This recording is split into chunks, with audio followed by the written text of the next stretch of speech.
एक बार फिर आपका स्वागत है, अभिनंदन है आपके अपने YouTube channel Aryan institute Allahabad में। दोस्तों, जैसा कि आप बोर्ड पर देख पा रहे हैं, आज एक बार फिर आपसे बात करने वाले हैं यूपी स्कॉलरशिप लेटेस्ट अपडेट 2022 के संदर्भ में। दोस्त, लगातार कुछ अभ्यर्थी ऐसे हैं जो यूपी स्कॉलरशिप के बारे में कुछ जानकारी चाह रहे थे। अगर देखा जाए, वर्तमान समय में आपके ऑनलाइन स्कॉलरशिप का फॉर्म भरा जा रहा है।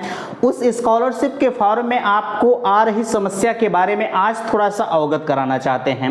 आप किस प्रकार से, अगर आप भविष्य में किसी भी डिग्री को प्राप्त करना चाहते हैं, तो जाहिर सी बात है आप सभी के लिए जो स्कॉलरशिप होती है वह स्कॉलरशिप का मुद्दा काफ़ी अहम होता है।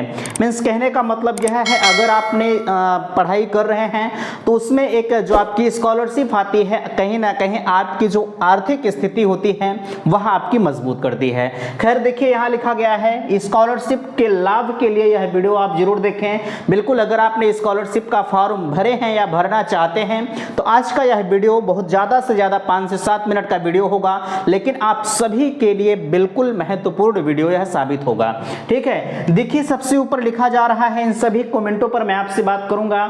आय प्रमाण पत्र कब और कितने का होना चाहिए। दूसरा आपका आ रहा है आधार कार्ड एक समस्या है। ठीक है, बिल्कुल आप सभी को मैं बताना चाहूंगा, जो आपका आधार कार्ड है उस आधार कार्ड में तमाम तरह की विडंबनाएं आ रही हैं। अभ्यर्थी लगातार कमेंट के माध्यम से पूछ रहे हैं। ठीक है, देखिए उसमें लिखा गया है आधार कार्ड से मोबाइल नंबर का न लिंक होना। दूसरा लिखा जा रहा है माता पिता का नाम गलत होना। तीसरा लिखा जा रहा है जन्मतिथि गलत होना।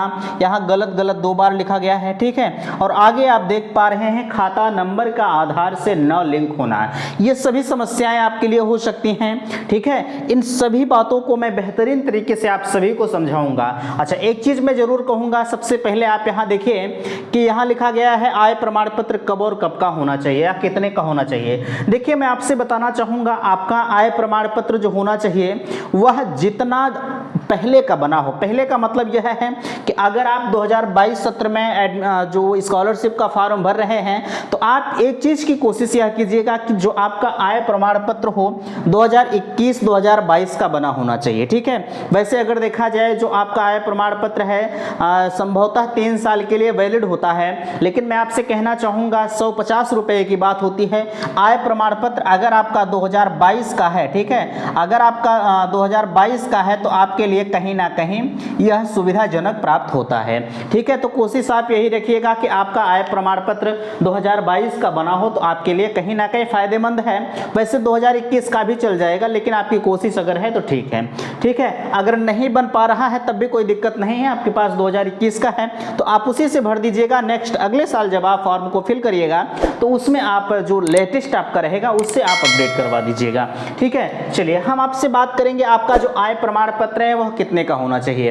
देखिए अगर हम आपसे बात करें आय प्रमाण पत्र की, जहां तक बात रही, ठीक है, आपका जो आय प्रमाण पत्र है, आपका आय प्रमाण पत्र जितना कम से कम हो। ठीक है, वैसे अगर देखा जाए बहुत हमने देखा है कि लगभग 48,000, 58,000, 50,000 तक का आपका आय प्रमाण पत्र बन जाता है। लेकिन मैं आपसे सिर्फ एक ही बात कहूंगा कि आपका आय प्रमाण पत्र जितना कम से कम का बन जाए, ठीक है, जितना कम से कम का बन जाए आप उतना ही कम का बनवा लीजिएगा। ठीक है, अब मैं यह नहीं कहूंगा कि आप खामखा इतने का ही बनवाइएगा। वैसे संभवतः यह मान के चलिएगा कि 6 से 7 लाख के बीच में आपका होना चाहिए, तब आप स्कॉलरशिप के लिए वैलिड होते हैं। ठीक है, अगर उससे कम का आपका बन रहा है, 1 लाख का अगर बन जा रहा है तब भी ठीक है, आपके ऊपर। अब कुछ लोग होंगे जो सर्विसमैन होंगे, जिनके पिताजी सर्विस करते होंगे, वो कहेंगे कि हमारा तो ज़्यादा बन रहा है। देखिए मैं आपसे कहना चाहूँगा, अगर आपके पिताजी सर्विसमैन हैं तो कहीं ना कहीं आप स्कॉलरशिप के लिए वैलिड नहीं हैं। अपवाद स्वरूप में अगर कोई ले रहा है तो वह बात की बात है। ठीक है, कहीं ना कहीं वह गलत है, वो स्कॉलरशिप के हकदार नहीं है। ठीक है, लेकिन अगर ले रहे हैं तो ठीक है, लेकिन फिर से मैं कहूँगा कि आपकी स्कॉलरशिप अगर आय प्रमाण पत्र आपका जितना कम से कम हो आपके लिए फायदेमंद उतना होगा। ठीक है, चलिए अब हम बात करते हैं आधार कार्ड पर। देखिए अगर आपका आधार कार्ड जो है अगर आपके मोबाइल नंबर से लिंक नहीं है, तब उस कंडीशन में पहली बात तो आप फॉर्म को ही नहीं फिल कर पाएंगे। इस वजह से आप अपने आधार कार्ड को मोबाइल नंबर से अवश्य लिंक करा लें, जितनी जल्दी से जल्दी हो सके। ठीक है, अभी स्कॉलरशिप का फॉर्म जो भरा जा रहा है, आप साइबर कैफ पर जाएंगे, तो तत्काल जब आपका फाइनल सबमिट होता है तो आपके आधार पर एक OTP आता है, उसके बाद ही, ठीक है, मोबाइल नंबर पर आता है, उसके बाद ही आपका फार्म सबमिट होता है। अगर OTP नहीं आएगा तो जाहिर सी बात है कि आपका फार्म सबमिट नहीं होगा और आप स्कॉलरशिप से वंचित रह जाएंगे। इसलिए आपका संशोधन होना अत्यंत आवश्यक है आपके आधार कार्ड का। दूसरी बात, माता पिता का नाम गलत होना। अगर आपके आधार कार्ड में आपके माता या पिता का नाम गलत है तो आप उस नाम को अपने हाई स्कूल की मार्कशीट के अकॉर्डिंग आप सही करवाइए, ठीक है। मेरा कहने का मतलब यह है कि जो आपके हाई स्कूल की मार्कशीट में है, ठीक है, जो आपके हाई स्कूल की मार्कशीट में है आप उसी के अनुसार अपने माता और पिता का नाम बनवाइएगा। अगर उसमें आप गलत बनवाते हैं तो एक चीज़ ध्यान दीजिएगा, आपका हाई स्कूल का रोल नंबर डालने के बाद पूरा डाटा आपका आ जाता है। इस वजह से आप अपने आधार कार्ड को उसी के अकॉर्डिंग संशोधन कराइएगा। अगर आपका माता पिता का नाम गलत होता है तो आप भी स्कॉलरशिप से वंचित रह जाएंगे। ये प्रबल सत्य है एकदम, इतनी चीज़ें आप बहुत ध्यान से सुनिएगा, ठीक है। चलिए, यहाँ लिखा जा रहा है जन्म तिथि गलत होना। देखिए, अगर आपकी जन्म तिथि आपके हाई स्कूल के अकॉर्डिंग नहीं है आपके आधार कार्ड में तो उस कंडीशन में भी आप स्कॉलरशिप से वंचित रह जाएंगे, ठीक है। इसलिए मैं फिर कहूँगा कि आप अपने जो आधार कार्ड को भी हाई स्कूल की मार्कशीट के अनुसार ही जो है जन्म तिथि को संशोधन करवाइएगा। अगर गलत है तो नहीं, तो अगर सही है तो कोई बात नहीं है, लेकिन मोबाइल नंबर वाला आप खास कर ध्यान दीजिएगा, माता पिता का नाम आप ये सब ध्यान दे दीजिएगा, ठीक है। नहीं तो भैया समस्या होगी तो आप कहेंगे कि आपने नहीं बताया था, ठीक है। चलिए, अब हम बात करते हैं खाता नंबर का आधार से न लिंक होना। देखिए, हम अपनी बात आपको बताएं, ठीक है। जब हम MSc कर रहा था तो उस दौरान जो है हमने जो खाता अपने स्कॉलरशिप के फॉर्म में अप्लाई किया था, हम अपनी बात बता रहे हैं, ठीक है। लोग नहीं बताते हैं, लेकिन जाहिर सी बात है, एक धर्म होता है आपको अच्छाई से रूबरू कराना। आप इस चीज़ को अच्छी तरह से समझ लीजिए। जब हम MSc कर रहा था तो उस वक्त हमने किसी दूसरे खाते को फॉर्म में फिल किया था, ठीक है, किसी दूसरे खाते को फॉर्म में फिल किया था, लेकिन जो खाता हमने फॉर्म में फिल किया था वह खाता हमारा आधार से लिंक नहीं था, ठीक है। तो हम बहुत परेशान हुए कि हमारी स्कॉलरशिप नहीं आई, क्या करें, कैसे करें।